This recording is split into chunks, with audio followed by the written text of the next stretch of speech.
how to change currency on the Shein app. Hi everyone, welcome back to our channel. In today's video, I'll simply guide you on how you can change your currency on the Shein app, so make sure to watch the video till the end. In order to change the currency on the Shein app, all you have to do is simply go ahead and first of all make sure to launch the Shein app over here.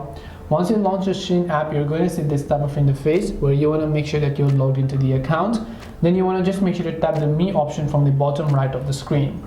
Once you tap the Me option from the bottom right, tap the gear icon that you can find from the top right. You're going to be taken to this page, and once you're on this page, here you'll find this option known as currency, and currently you can see the currency is set to USD. So if I would like to change it, just tap on it, just select any of the other currencies that I might want to change to, and after done, you can see my currency will get successfully changed.